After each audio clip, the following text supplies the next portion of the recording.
Hello guys, welcome back to the my channel journey with Bihari में आपका फिर से स्वागत है। मैं आपका दोस्त पंकज। क्या आप केदारनाथ जाना चाहते हैं?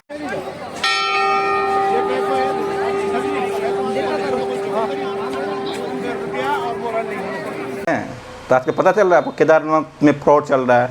हम उसके आपको केदारनाथ जाने की पूरे डिटेल्स में बताएंगे, क्योंकि हम अच्छे तरह आपको बताएंगे, डिटेल्स यानी गाइड करेंगे केदारनाथ जाने के लिए। क्योंकि हम हर बार केदारनाथ जा रहे हैं, पैदल यात्रा भी किया था, आप लोगों को पता है।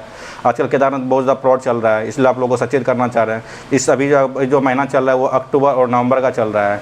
और केदारनाथ की यात्रा 3 पार्टीशन में चलती है। पहला यात्रा हो गया आपका जो यानी अप्रैल से लेके यानी आपका जून तक चलता है। उसके बाद फिर आपका बरसात के मौसम में जो गया सावन और भादों के टाइम में जुलाई और अगस्त सितंबर तक चलता है। उसके बाद फिर आपका आता है अक्टूबर और नवंबर तक का यात्रा चलता है। तो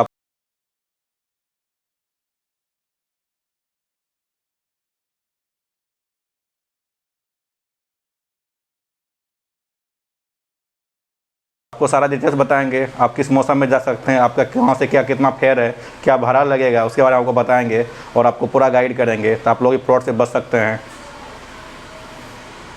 16 minutes on platform number 1 Bholenath. और ये हरिद्वार रेलवे स्टेशन, और आपका हरिद्वार रेलवे स्टेशन पर आ गया है। कोई प्रॉब्लम नहीं है। 4 और उधर वो आरक्षण का टिकट काउंटर है अभी हमारे हरिद्वार में रेलवे स्टेशन पे, क्योंकि मेरा तो टिकट है, कोई प्रॉब्लम नहीं है। आपको दिखाने के लिए सिर्फ यहाँ पे आए हुए हैं। और देख लीजिए पूरा खाली खाली है यहाँ पे, नहीं तो बहुत ज़्यादा भीड़ भी रहता था। कोई प्रॉब्लम नहीं है, अभी पूरा खाली है यहाँ पे।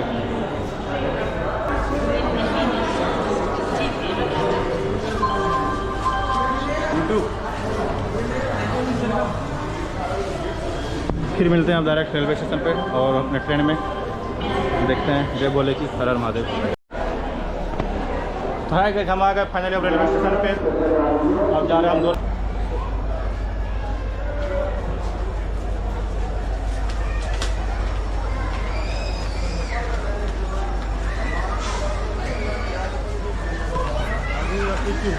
आगू या पीछे होता हूँ ना। तो है गाइस, क्या आप केदारनाथ जाना चाहते हैं? आप किसी भी रास्ते मिलेंगे। अगर आप टैक्सी के माध्यम से जाते हैं तो शेयरिंग में लेना पड़ेगा, जिसका किराया आपको हरिद्वार से लेके आपका सोनप्रयाग तक किराया लगभग 1000 रुपया पड़ेगा। उसके बाद फिर आप अगर बाय बस जाना चाहते हैं तो उसका किराया फेयर है आपका 600 रुपये का है।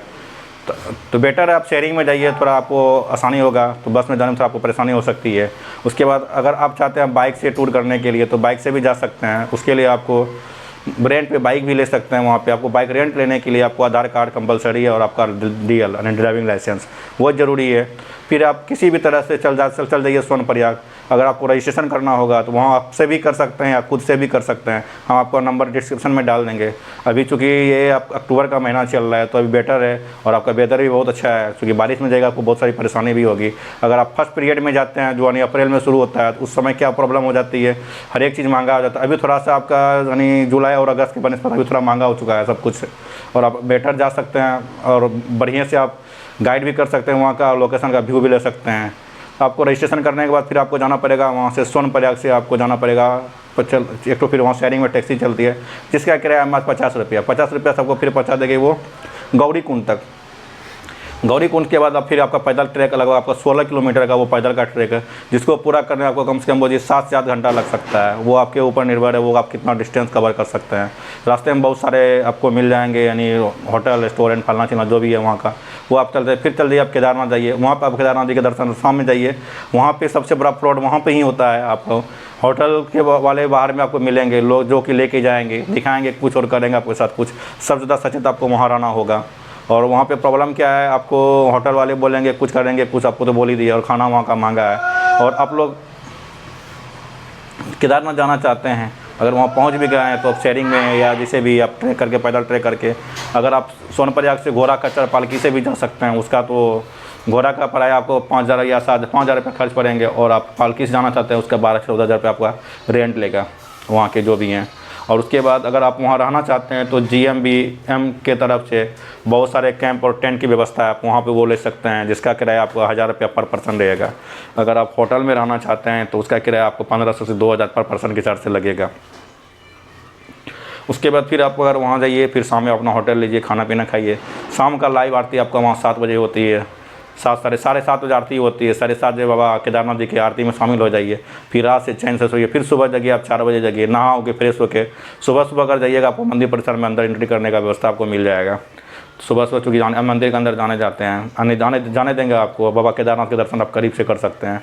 उसके बाद केदारनाथ के दर्शन कीजिए, फिर आपको जो भी करना है वो जगह अगल बगल घूम लीजिए। उसके बाद फिर आपको अगर जाना चाहते हैं वहाँ से, फिर आपका 2 किलोमीटर का ट्रैक आपका भैरवनाथ का, वो करना चाहते हैं तो वो भी कर सकते हैं। केदारनाथ अगर भैरवनाथ नहीं जाना चाहते, केदारनाथ के जस्ट पीछे आपका शंकराचार्य जी का मठ बना हुआ, वहाँ का भी दर्शन कर सकते हैं। लेकिन कहा जाता है अगर पंच केदार का दर्शन करना, फिर आपको 5 जगह जाना पड़ेगा उसके लिए। लेकिन केदारनाथ की यात्रा तब पूरी मानी जाती है जब आप भैरवनाथ जी के दर्शन कर लेंगे। तो वो आप भैरवनाथ जी के दर्शन कीजिए आप, उसके बाद फिर वापस आ जाइए नीचे आप। अगर ये हो गया आपका पैदल ट्रैक का। उसके बाद अगर आप हेलीकॉप्टर के माध्यम से जाना चाहते हैं, तो अभी तो आपको पता ही चला होगा हेलीकॉप्टर में बहुत ज़्यादा फ्रॉड हुआ था। लगभग 10 करोड़ रुपये का घपला हुआ है उसमें, चूँकि हेलीकॉप्टर का गलत वेबसाइट बना के। वो नहीं, हर साल जो ट्रस्ट वाले वो करते हैं, लेकिन फिर भी कुछ ना कुछ तो हो ही जाते हैं।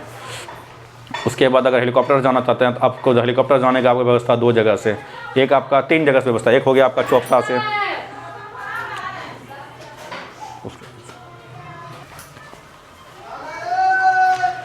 हेलीकॉप्टर से जाना चाहते हैं, हेलीकॉप्टर जाने का 3 जगह आपका है। एक हो गया आपका सबसे पहला जगह आपका चोपता से। अगर चोपता से जाना चाहते हैं, वहाँ का फेयर लगभग 7500 रुपया है पर पर्सन, अप एंड डाउन का रहेगा। उसके बाद फिर दूसरा आपका हो जाएगा गौरी कुंड से थोड़ा सा पहले, वहाँ से हेलीकॉप्टर जा सकते हैं, जिसका किराया आपका 4500 से 5500 रहता है, फेयर रहता है वो अप एंड डाउन का। क्योंकि आप अगर एक साइड से जाना चाहते हैं तो वो वही कर सकते हैं। तो बेटर हम बोल आपको, अगर आप ऑनलाइन भी अप्लाई कर सकते हैं, तो उस जगह थोड़ा आपको सचेत होना पड़ेगा, क्योंकि वहाँ ही सबसे ज़्यादा फ्रॉड होती है। यानी हेलीकॉप्टर बुकिंग के टाइम में वो उससे आपको बचना होगा। तो आप वहाँ भी जाके अगर रजिस्ट्रेशन यानी हेलीकॉप्टर का टिकट ले सकते हैं, कोई प्रॉब्लम नहीं है। क्योंकि अभी यात्रा में ज़्यादा भीड़ नहीं, इस बार भी थोड़ा यात्रा में भीड़ बढ़ेगा अभी, क्योंकि आपका अब लास्ट सीजन चल रहा है। और अभी अब लोग वहाँ भी जाइएगा, सबसे बड़ा चीज़ आपको बता देते हैं क्या क्या कैरी करना पड़ेगा केदारनाथ के दर्शन करने के लिए। क्योंकि वहाँ का मौसम बहुत ही ज़्यादा ठंड टाइप का रहता है, और अभी वहाँ का टेम्परेचर आपका रहेगा लगभग 1 से 2 डिग्री 3 डिग्री माइनस में जा सकता है, बर्फबारी होना शुरू हो गया है। इसलिए आप लोग गर्मी का कपड़ा प्लस सबसे कंपलसरी आपका रेन कोट, बहुत आपको अगर मेडिसिन कुछ लेते हैं तो वो अपना कैरी कर लीजिएगा, क्योंकि वहाँ बहुत ज़्यादा प्रॉब्लम हो सकती है आपको। और गर्मी का कपड़ा यानी पहनने के लिए वो आपको कंपलसरी है। सॉक्स और जूता, क्योंकि आप पैदल जाइएगा अभी, तो जूता आपको पहनना कंपलसरी है, हाथ के लिए ग्लव्स और कैप ले लीजिएगा। और सबसे सिंपल, अगर आपको सांस लेने में प्रॉब्लम हो रही है तो अपने घर से देसी कपूर जो होता है वो लेके जाइए, सबसे बेटर आपका वो है। और इलेक्ट्रॉल पाउडर साथ में कैरी कीजिए, आपको एनर्जी का प्रॉब्लम नहीं होने देगा। वाटर का बोतल आपको तो वहाँ के पास मिनिमम 50 रुपये आपको मिलेगा। चाय का कप आपको 20 से 30 रुपये मिलेगा। खाना आपको 200 से 250 रुपये में मिलेगा। वो जिस तरह से आप खाएँगे उस सब आपको रेंट देना पड़ेगा। तो फिर आप नीचे आ जाइए, आराम से फिर दर्शन कीजिए। उसके बाद नीचे आप आ जाइए, केदारनाथ जी बाबा दर्शन करते हुए करके नीचे आ जाइए आराम से। फिर चल जाइए, आपको वापस जैसे जाना है। फिर आप वहाँ चाहते हैं तो आपका दर्शन करने के लिए तुंगनाथ महादेव जी हैं। उसके बाद फिर आपका हो गया बद्री विशाल नाथ जी हैं, तो वहाँ जाके दर्शन कर सकते हैं। बद्री विशाल जी का दर्शन आप लोग कोशिश कीजिएगा अंतिम में करने के लिए, क्योंकि बद्री विशाल का दर्शन अंतिम में किया जाता है, लास्ट में किया जाता है। तो उसके बाद फिर आप लोग बद्री विशाल का दर्शन कीजिए। फिर आप लोग आ जाइए हरिद्वार। हरिद्वार सबको जहाँ जाना है जाइए। जय भोले की हर हर महादेव। गाइस, अगर आपको वीडियो अच्छा लगा तो प्लीज़ शेयर कर दिया कीजिए, प्यारा से कमेंट कर दिया हर हर महादेव। जय भोले की, जय श्री केदार।